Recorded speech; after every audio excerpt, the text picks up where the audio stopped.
Et c'est pareil, que ce soit décroissance ou ville en transition, nous sommes face à une catastrophe et il faut effectivement rebondir, comme disent Ville en transition. Comment faire Ville en transition dit qu'il faut s'organiser au niveau des villes, etc. etc. La décroissance, ils ont une vision plus globale. Enfin bon, voilà, ça après, moi personnellement, je me bats pour une synthèse entre Ville en transition et la décroissance. Il faut faire une synthèse entre les deux. Voilà. Alors, je réponds là-dessus. Première chose, oui. Hein, voilà. Alors, toujours, je te reprends, enfin bon, je prends le droit de te reprendre quand tu dis la décroissance, je veux dire les objecteurs de croissance. Voilà.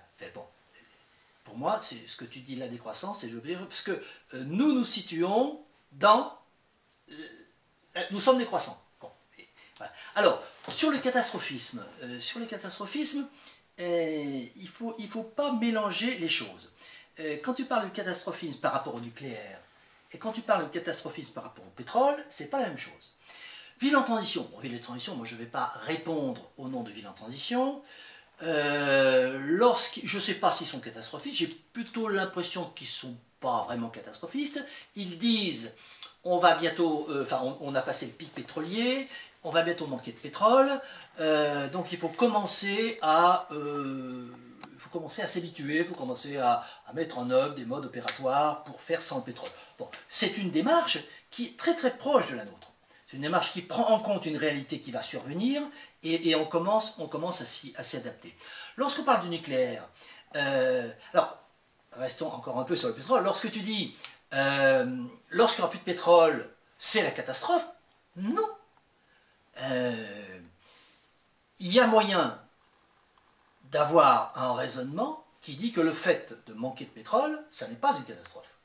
Donc, là encore, poser comme une hypothèse déjà démontrée, comme un axiome, que le manque de pétrole, le déclin du pétrole, c'est la catastrophe, non.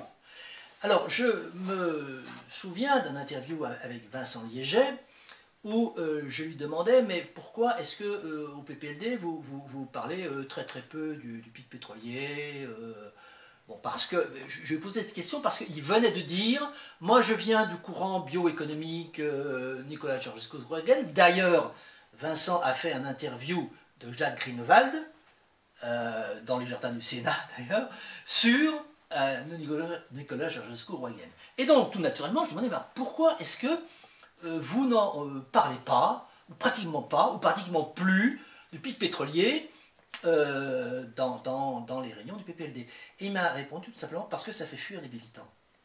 Bon.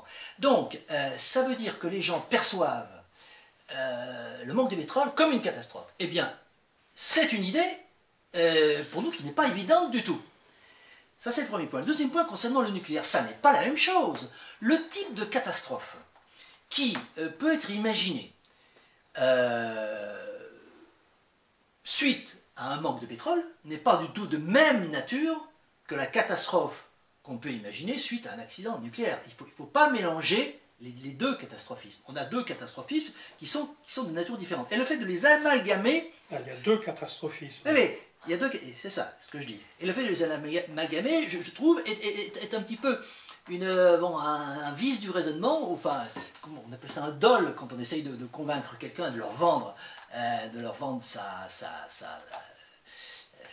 son raisonnement. Voilà. Sa salade. Sa salade. J'allais dire sa salade, mais enfin bon, c'est pas péjoratif, c'est amusant. Donc, alors, tout ça pour dire que nous ne sommes, alors pas du tout catastrophistes. Alors, j'ai pas bien compris si les objectifs de croissance sont catastrophistes ou pas. J'ai l'impression qu'il y a un débat, d'ailleurs, actuellement, au sein de... Enfin, je ne veux pas parler pour un mouvement dont je ne fais pas partie, bien que je respecte au point, je l'ai dit tout à l'heure, nous ne sommes pas du tout catastrophisme. Alors, bon, après, c'est effectivement des affaires de pronostic et de credo. Nous pensons que les choses vont aller graduellement et que, précisément, on va pouvoir, petit à petit, adapter un nouveau système politique pour gérer cette décrue. Sur quoi on se base pour faire ce pronostic? Eh bien, on se base sur la puissance du capitalisme. La théorie de l'effondrement, le pronostic de l'effondrement, c'est aussi un pronostic que le capitalisme va perdre ses moyens. Or, nous pensons que le capitalisme est capable, bon, il a montré jusqu'à présent de quoi il est capable, on a montré qu'il est capable de récupérer l'écologie, on a montré, enfin on a vu qu'il était capable de récupérer le réchauffement climatique, il est peut-être capable de récupérer la décroissance, en tout cas il est capable de freiner, de faire en sorte que, alors, le capitalisme, rappelons bien la définition pour nous du capitalisme, le capitalisme est basé sur l'exploitation des ressources naturelles. C'est ça le capitalisme. Bon.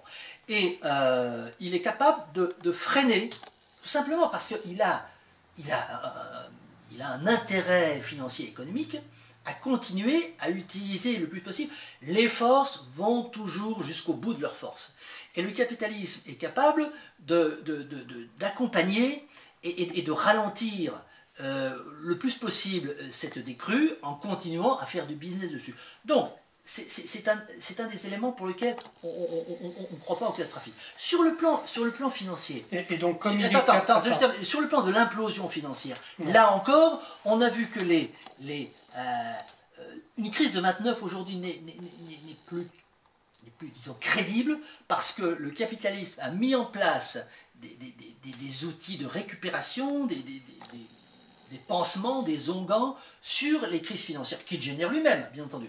Et il est capable, en tout cas, d'éviter l'implosion.